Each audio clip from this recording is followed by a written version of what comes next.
Have you ever wondered, in the hush of night, what it might feel like to slip, utterly and completely, free from your body?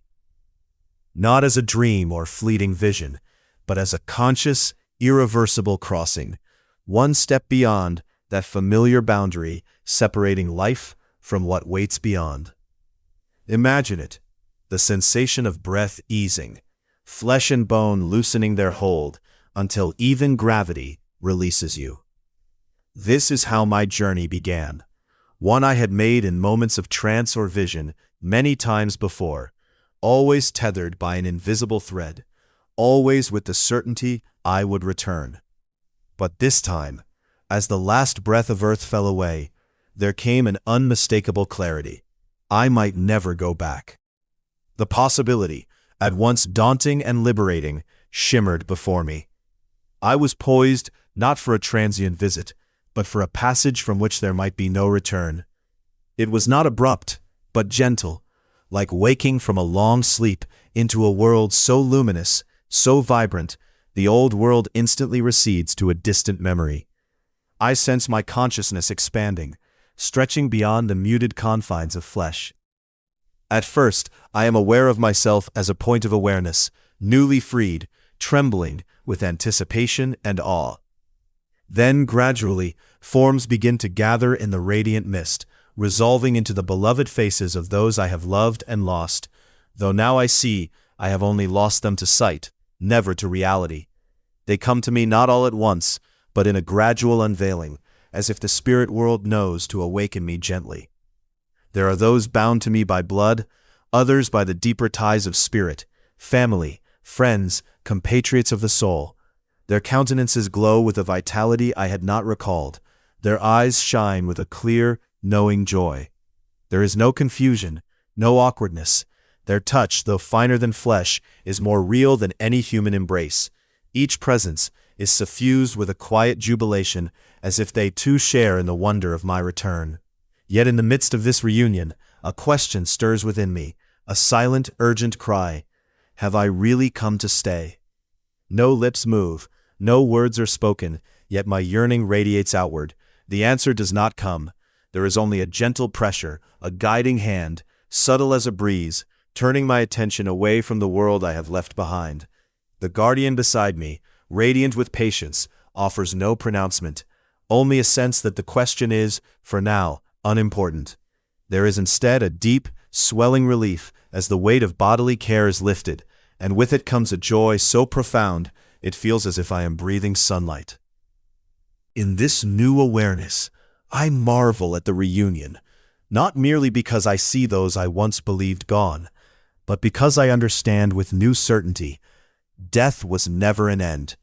They have only laid aside the garments of dust, I realize, exchanging them for spiritual raiment. Flesh was always just an outer cloak. Here, in the spirit, all the love, all the kinship, quickens and intensifies. There is no separation, no distance, only the pure recognition of soul to soul. I am drawn further in, my consciousness expanding, as if the very boundaries of self dissolve. Around me stretches a realm vast and boundless, shimmering with light. Its brilliance is not the glare of the sun, but a living illumination, soft and full, emanating from the very fabric of the place. The air itself, if it can be called air, thrums with currents of color and sound, harmonies that enfold me like a gentle tide. I feel myself lifted into a state of superconsciousness, where awareness is at once intimate and infinite. My mind, so long used to its earthly faculties, reasoning, remembering, searching, now opens into a vaster comprehension. There is a sense of near-perfect knowledge, an assurance that here, questions and answers flow as one. It is in this state that I first encounter presences of immense power, spirits whose very being radiates love, wisdom, and purpose. Their presence is not overwhelming but inviting, as if to assure me that greatness in the spirit is always paired with humility and welcome. I sense that I am, for a moment, merged with the infinite. There is no ego, no self-assertion, only a joyous expansion into the boundless.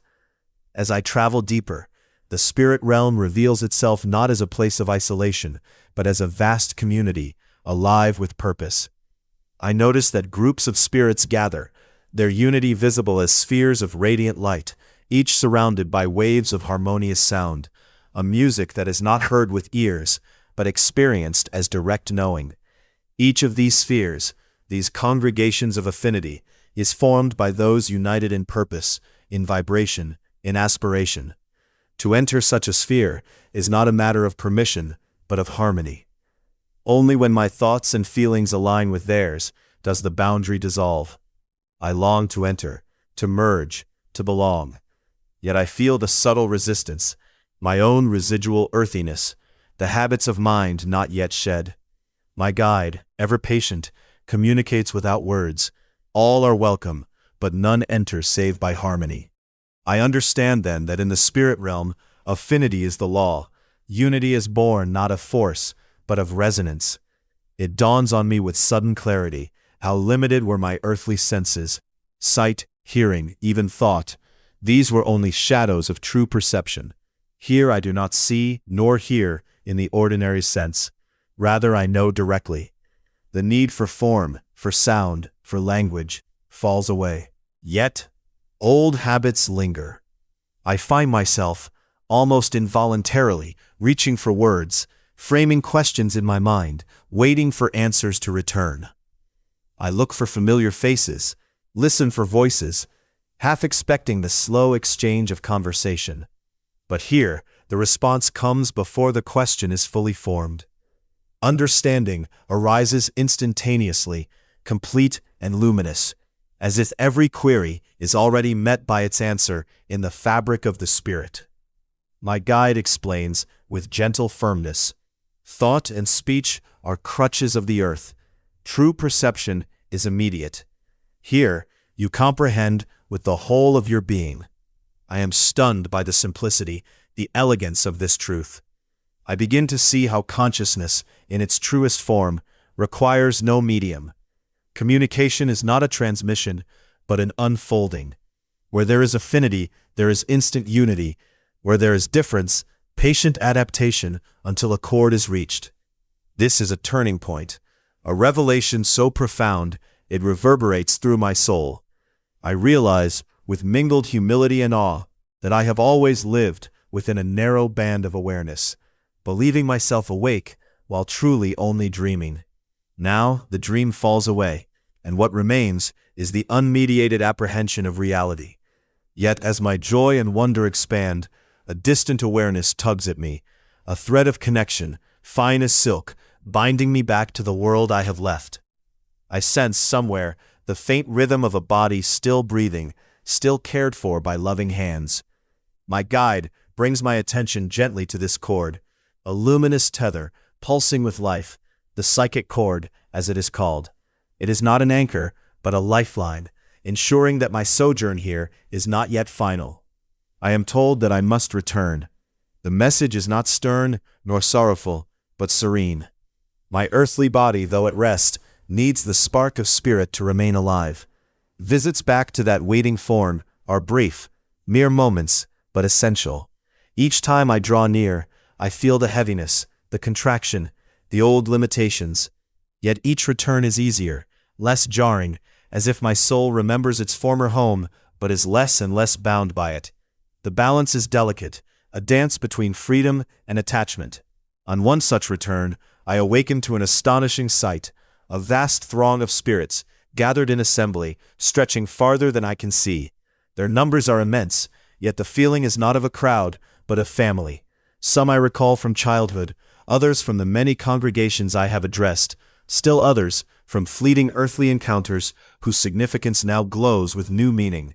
Faces familiar and unfamiliar blend in a tapestry of welcome. The bonds of earth have blossomed into something richer, deeper. Here, all associations are radiant with spiritual affection. I realize, with a thrill, that this is my true community, a heavenly assembly next in blessedness to the homes of the best beloved. The warmth, the unity, the shared purpose are unlike anything I have known. On earth, friendships are often dimmed by distance, misunderstanding, or circumstance. Here, they are only refined, clarified, and multiplied. Each spirit greets me with a joy unburdened by reserve or pretense. We know one another not by name or memory, but by the direct recognition of soul. As I stand among them, I witness a beautiful ministry unfold.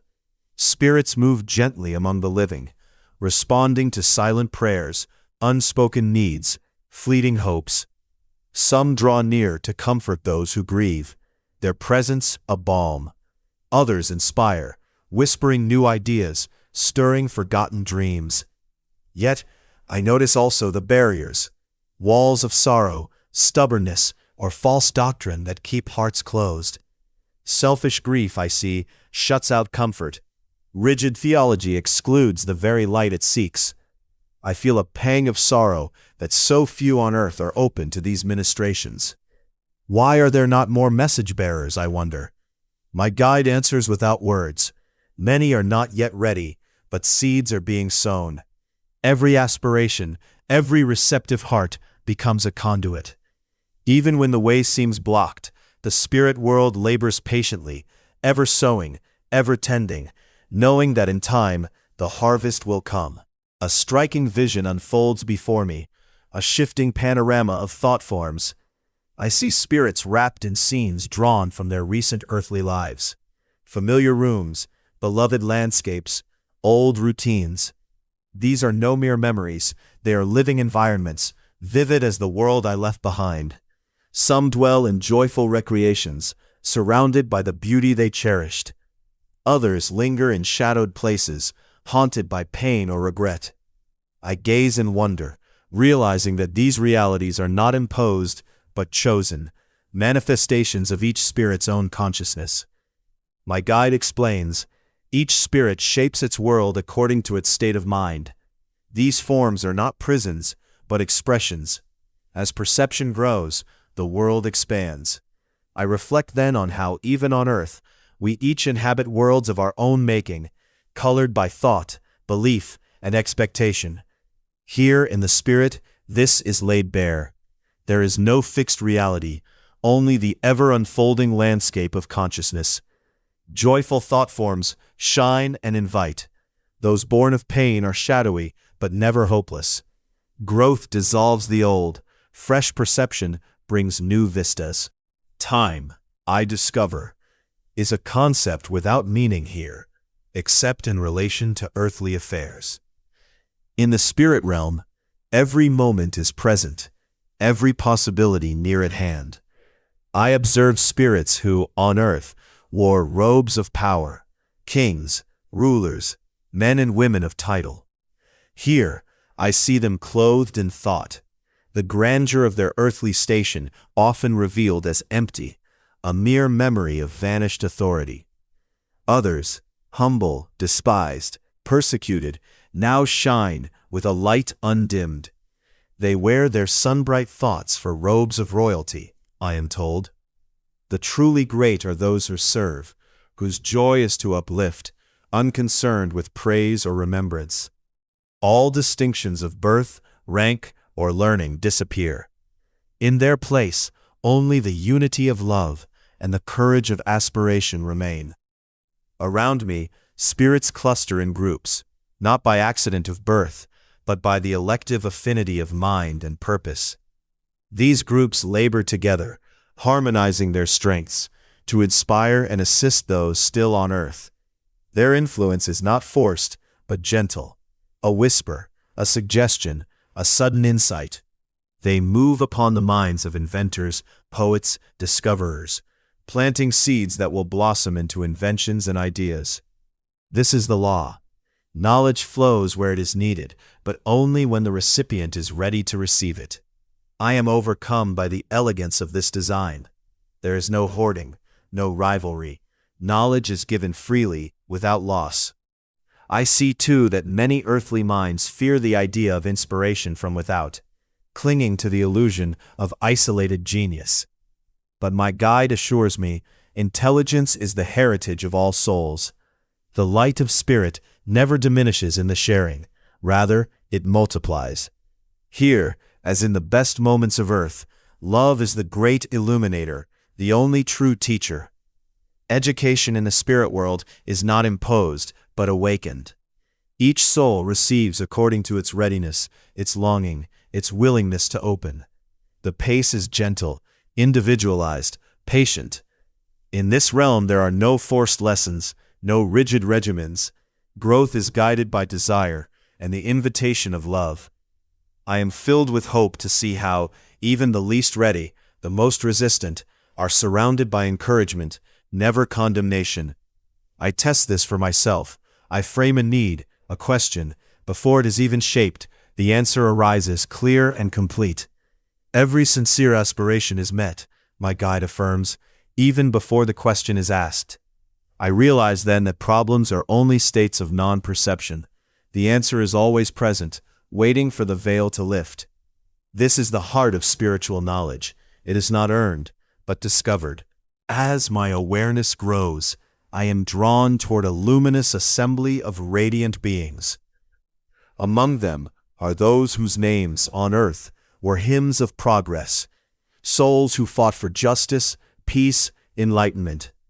I see faces I recognize, not from portraits or memory, but from the unmistakable signature of their spirit.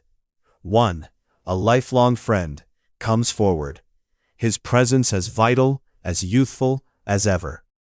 We converse not in words, but in a communion of thought. I recall a question.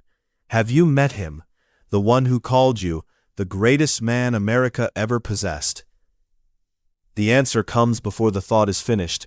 They have met. They confer often, united in purpose and understanding. I am awestruck at the gathering.